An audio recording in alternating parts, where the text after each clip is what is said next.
David, thank you so much for taking out the time and speaking to us.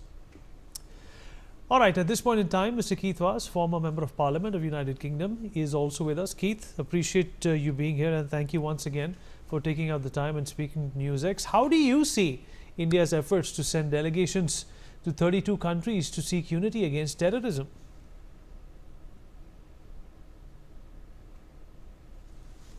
It's a very good idea. It's important that India should be reaching out to countries throughout the world to inform them of what happened recently, but also to get together a grand coalition of those countries that wish to fight terrorism in an effective and in a constructive way. And in a sense, this should have happened before, simply because there is a lot of the world that needs to be contacted and a lot of discussions that need to take place. And I think the fact that Indian delegations are going abroad is to be welcomed warmly. Their interaction with other politicians is important, and I hope very much it will be constructive as far as the dialogue is concerned. But it's very important and very useful initiative. Well, you know, the camps India hit in Muridke was the same place that trained the London 2005 bomber. Why shouldn't the UK thank India for ensuring justice to the 52 people who were killed in these attacks? Well, why shouldn't they? Everyone should thank other countries who are involved in providing information that is going to assist countries find out about who is responsible for terrorism. So there should be better cooperation between all countries of the world in combating terrorism.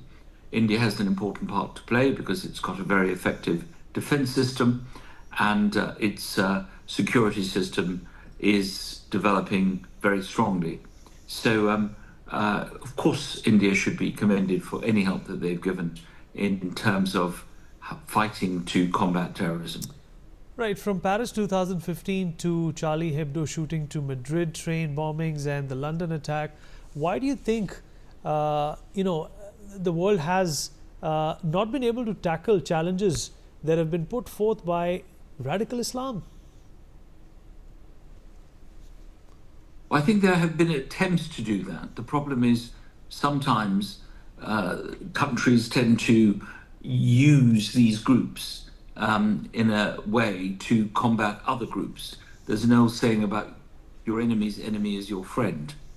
We need to look carefully at how we develop these changes and how we connect with each other. And if we can do that, then it becomes a very effective and important way of proceeding. So I think that the crucial argument is always be on your guard, always be aware that there are groups that are always going to resort to violence and terrorism in order to achieve their ends. And that's what we've seen in the past. Violence is not a new thing. It's been with us for as long as this earth has been revolving around the sun. It's how you combat it and how you make sure that you work with colleagues to... Well, India has been piloting a UN resolution to define terrorism. Do you think that it's time to then do that in order to tackle the renewed threats and challenges that come about? No, I mean, I think definitions are fine. The UN has proved itself to be a completely ineffective organization about dealing with these changes that are occurring, a more violent, more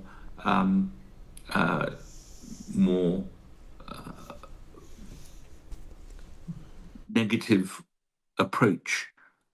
So I think it's really important that we take it beyond words and make it much, much more practical. India will have to realize, especially after what it's seen in recent weeks, with the arrival of the Trump administration and foreign policy going in different directions, that it can only rely in the end on itself. It can only share information with countries that don't pose a threat to it. And it needs to develop its own capabilities about dealing with terrorism. What we're seeing with the visit of the delegations is a very important reach out to other democracies and other countries. But India has to do its own thing because you cannot rely on anyone else in this world. You never know who's around the corner trying to betray you. Well, India also wants a united front against state sponsoring proxies and terrorism. Do you think UN can and needs to officially identify these states? Of course it can, but the UN operates on the basis of consensus. So there are going to be countries at the UN who are supporting these organizations. So you have to be very careful. I think that the best way to do it is bilaterally. The best way to do it is to make sure that you know who your friends are, to share information with them, and then proceed on that basis. The common enemy are those who want to undermine democracy all over the world. That's the common enemy. Keith, how do we make the FATF responses against terror funding states a lot more potent and strong?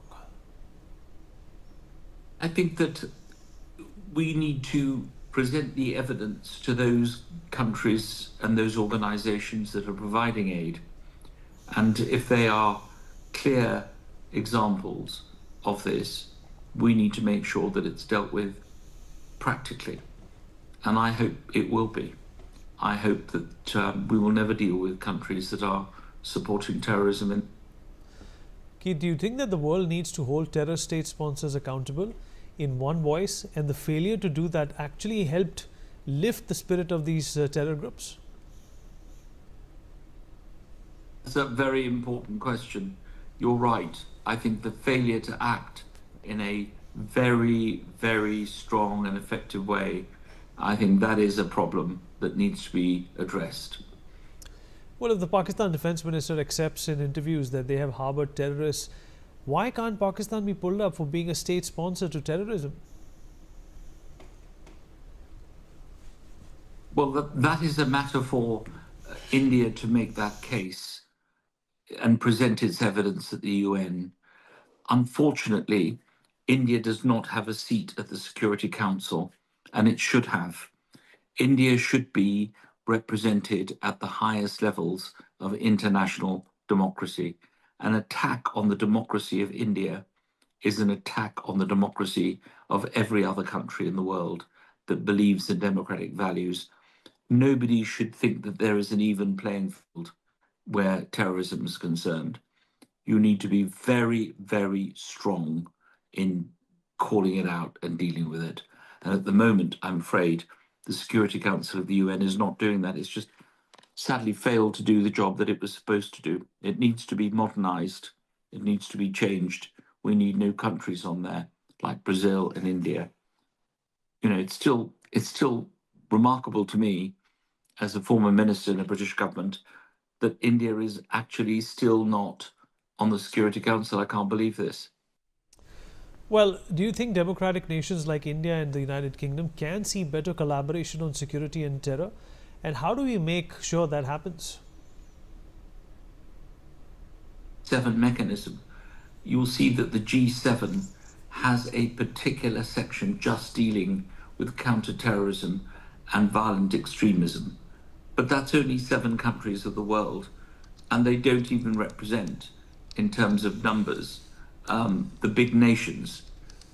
So they can share information as they wish, but the G7 is not the answer to this.